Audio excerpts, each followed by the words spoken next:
All right, welcome to Chapter 4. Chapter 4 is about contingency leadership theories. So we're going to explain the appropriate leadership style based on the leader, the follower, and the situation.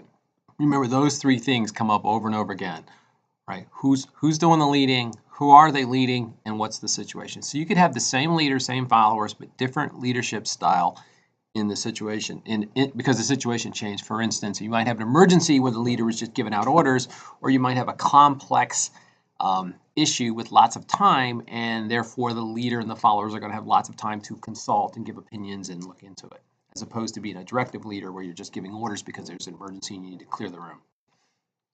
So a leadership style is influenced by, again, what styles do groups preferred, and often this happens to not just organizational culture, but national culture. So some countries, they prefer the leaders to be more autocratic than others, more directive. Contextual factors, what's going on around us, what kind of strengths are we having, like time, like I mentioned, and so we're going to look at contingency leader, which depends on a number of things, including the follower's capability and their motivation. Those two things come up over and over again. We're looking at followers, all right? Are they able? Are they willing? Right? You hear people talk about, oh, he's willing and able. Well, that's important to know. Are they willing and are they able? We'll look at the leader's personality traits, behaviors, and experiences, and the situation from a term of task structure and the environment. Right. So we're going to look and see if a person's leadership style is either task-oriented, getting the job done, or relationship-oriented, where you're worried about the team. Or if the situation, right, is matches the leader's style to maximize performance. Let's jump. So we're going to look at leader-member relations between the leader and the follower, also that affects the situation. Meanwhile, again, task structure and positional power and different leadership styles have to do with task relationship. So situational favoredness refers to the degree at which a situation enables a leader to exert influence over the follower. So in terms of situational favoredness, the more control the leader has, the more favorable the situation. Situational favoredness, we're going to look for the relationship between the leader and the member, the task structure, and the position of power. Number one on that list is the leader-member relationship. It's the most important determinant of overall situational favoredness. Again, the relationship between the leader and the member or the followers, the most important part of that is the relationship between the two. Right? Is it good or bad?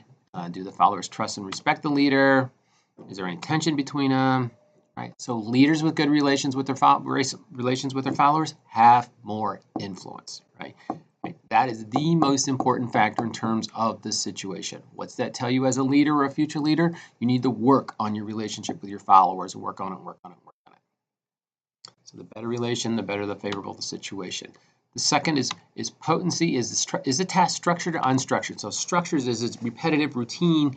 Happens over and over again versus unstructured, which is sort of a one-of-a-kind type thing. So the more structured, the more power the leader's going to have because people know what to do in the situation because the situation comes up all the time.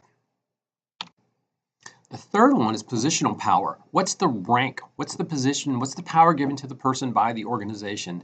And that's oddly enough, that's the weakest factor, not the strongest. People think they have to do something because their boss tells them, and maybe they do. But in fact, their relationship with that person is much more important than the title with that person.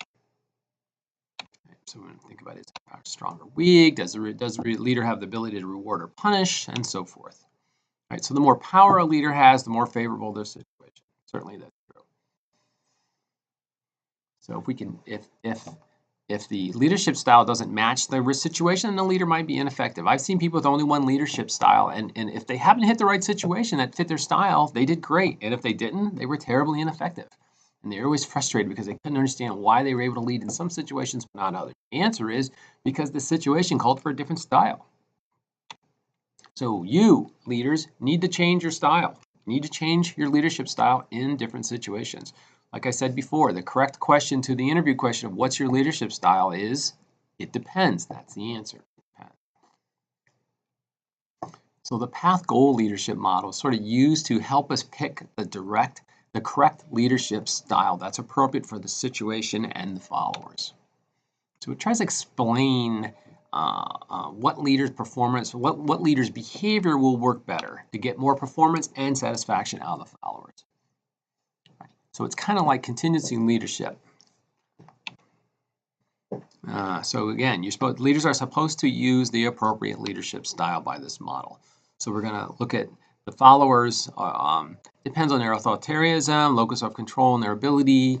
We'll look at a couple things with environment, and we'll look at different leadership style. But it doesn't really count the leader's natural inclination. The leaders are expected to know these 4 directive, supportive, participative, and achievement-oriented leadership styles.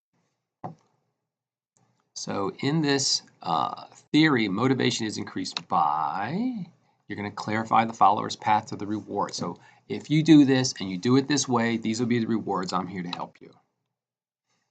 All right. Working with followers to identify and teach them behaviors. Remember, are they able? Are they willing? You have to make sure they're able. And then increasing the rewards to make sure they're willing. Make sure it's the rewards wanted by the followers. What kind of situational factors? So the subordinates sometimes they like authoritarian. It depends on where they're from. What degree of authoritarian do the workers prefer? Some people like to be told exactly what to do because then if I'm wrong, if I screw up, it's not my fault. I didn't pick it, my boss picked it, my leader picked it. Therefore, I can, push the responsibility uphill. Locus of control, internal or external. So if people have external locus of control, they tend to think things happen to them from the outside. Therefore, they must follow the rules, or they'd rather be told what to do. Internal locus of control, I'm the captain of my own ship. Therefore, I'd like to decide what to do on my own because I think I can do it. And ability, right? The more ability they have, the more likely they are to want to figure it out on their own. Workers, the followers. Right. Talked about task structure a little bit. Is it repetitive? How much authority does the boss have?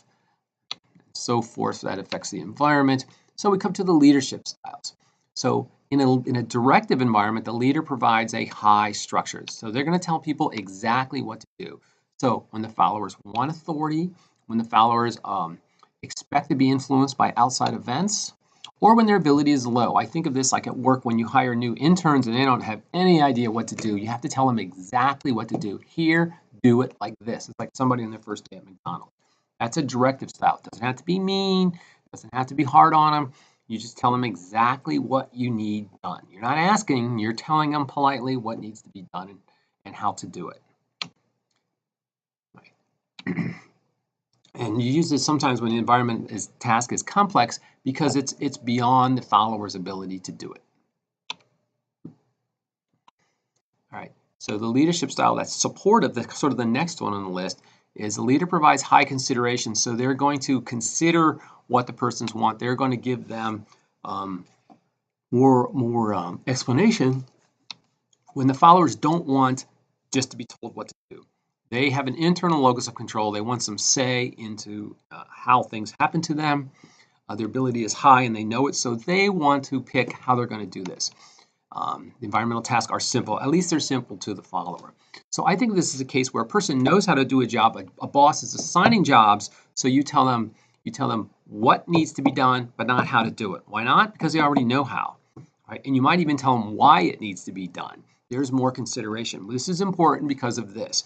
Now, in the earlier version, you wouldn't have told the new person why it's important because that's too much information. They barely can get their head around what needs to be done. They can't handle why. So this is what needs to be done and why, but I'm not going to tell you how because you already know the how.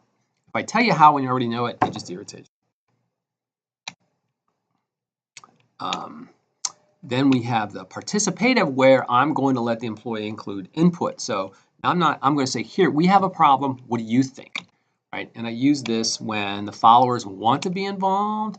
They think they can affect the outcome. Their ability is high. The task is complex. So it makes sense that I would be asking. If I'm the leader, I'm asking about something simple. You're going to have your doubts about me. Right? And this brings sort of the workers into the in-group, right? And they really like often when they're following these categories, they often like having inputs. And then achievement-oriented, right? The leader provides both directive and high support behavior. So it's appropriate when the followers maybe want to be told what to do, but not how to be told what to do. Their ability is high, they just want to be told to do it, right? And the task is simple to them and authority is strong. So this is certainly appropriate in some cultures where, hey, I just get I would think of this as assigning them a task. Hey, you go fix this. Let me know if you need anything. And they're off and running. A lot of people like this model because it's prescriptive. It tells the users what to do. It's also descriptive because it identifies different variables inside the model.